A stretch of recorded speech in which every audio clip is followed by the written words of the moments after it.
يا لهوي، زي ما قريته في العنوان وزي ما انتي عملتي كليك عشان انتي شاكة ان هو مش بيحبك.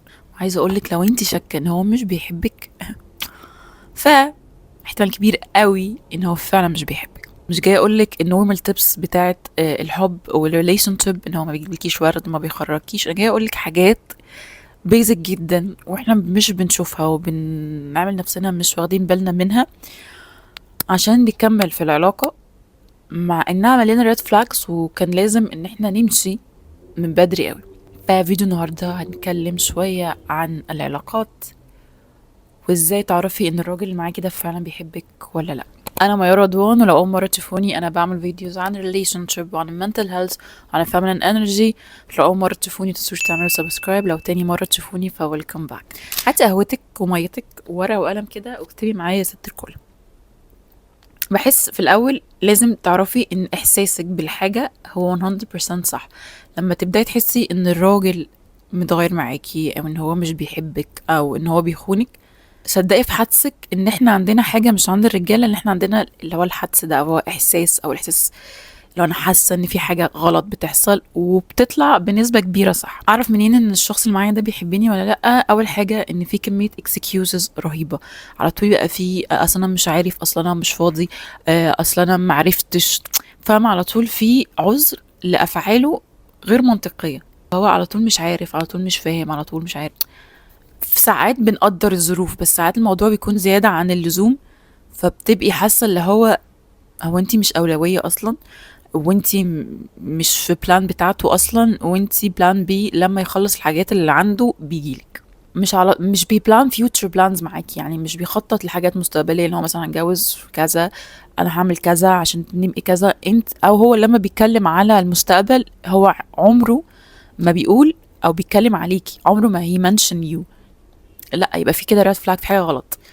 من الحاجات برضو اللي انا ما كنتش شايفاها كويس قوي في العلاقات عامة ان هو make you feel insecure. وانا كنت صغيرة قوي فكنتش فاهمة.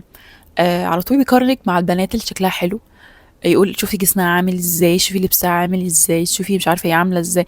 يا عم شوف نفسك الاول، او في ايه. فعلى طول بيحسسك ان انتي مش حلوة، ان انتي need to work on yourself عشان to have his validation.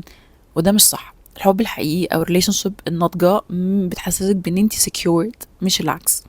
فلما تحسي ان انت محتاجه انك تغيري من نفسك كتير قوي عشان to win his love، يبقى لا، باي باي، سلام عليكم. كل بقى لما يجي يكلمك يلا شوفي هنعمل ايه، شوفي عايزه تروحي فين. it's nice ساعات لما بياخد رايك عشان your opinion او رايك مهم، بس it's not nice لما انت على طول بتعملي بلان وهو شايل ايده خالص. هو مش عارف يخطط for a date ليكوا، هيخطط لحياتكم مع بعض. بيكلمك بس لما هو يحس ان هو زهقان، اللي هو طول الليل طول النهار مش بيكلمك، وبالليل الساعة 12 هاي عاملة ايه، بلوك. اللي هو شوية يبقى حنون وطيب و was very cute معاكي، والوقت التاني لأ، بيتكلم بطريقة كولد. ليه الرولر كوستر ده؟ لو تعبانين تعالجوا يا جماعة، احنا كبرنا على القرف ده. عارفة بقى انا الحاجات دي بكرهها جدا، اللي هو they don't label us. I don't do labels. you don't do what حبيبي؟ I don't do labels. احنا كده في العلاقة ونشوف زي ما تيجي تيجي. انتي شايفة ان ده طبيعي؟ لا. الشخص اللي you don't do labels don't waste your time معاه. سلام عليكم. you don't do labels. I do labels. احب قوي ماشيه في حياتي عارفه ايه اللي معايا وايه اللي عليا. ف you don't do labels دي بالنسبه لي معناه ان هو is not sure about you. فسلام عليكم. يا لهوي، لما انت مثلا بتساليه على حاجه وهي gaslight you او بيحسسك ان انت مجنونه، هو انت ازاي تسالي سؤال زي ده؟ انت مجنونه. عارفه لو يحسسك ان انت طعنتي في شرفه مثلا، او عادك انا بسال سؤال عايزه افهم عادي. فليه بقى السايكل والسيركل؟ فاهمه؟ فتحسي ان هو في حاجه غلط، تحسي ان هو he's hiding something او هو مخبي حاجه. على طول مشكك ان انت الغلط من عندك، وان انت اللي مجنونه، واللي انت اللي obsessed، واللي انت عايزه تعرفي كل حاجه عن حياته. اللي مش خايف يبين حاجه ما بيعملش كده. لو هو بيعمل كده يبقى هو عنده سر وزفت على دماغه وخايف انك تعرفيه. وفري على نفسك مجهود وقرف وسلام عليكم. برضه لما يبقى قدام صحابه بيبقى act as a different person، تحسي ان انت شايفه شخص مختلف تماما، والجوكس بتاعته وحشه جدا. وبكره برضو نوع الرجاله اللي اتس فاين ان هم الجوكس اباوت وومن يهزروا على الستات بطريقه سخيفه وسط بعض وفاهمين ان دي روشنه.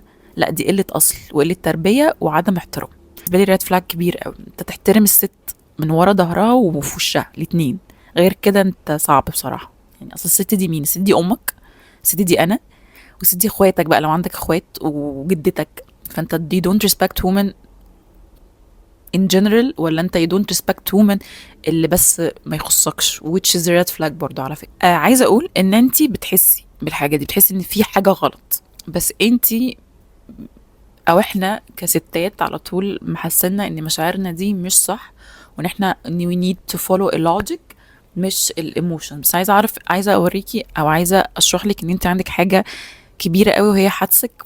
ولما تحسي ان في حاجه غلط، ابدأي صدقي، ابدأي دوري على الخيوط اللي تحسسك ان في حاجه غلط. الريليشن شيب الماتيور الطبيعيه مش مفروض تحسسك ان انت انسكيور، ان انت شاكه في شكلك ومظهرك وشخصيتك.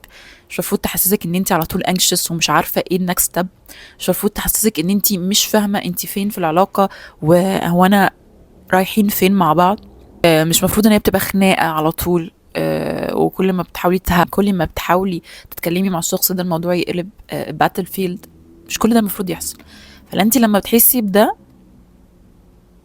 اعرفي ان دي علامة ان العلاقة دي غير سوية وهتأذيكي لو انت كملتي فيها.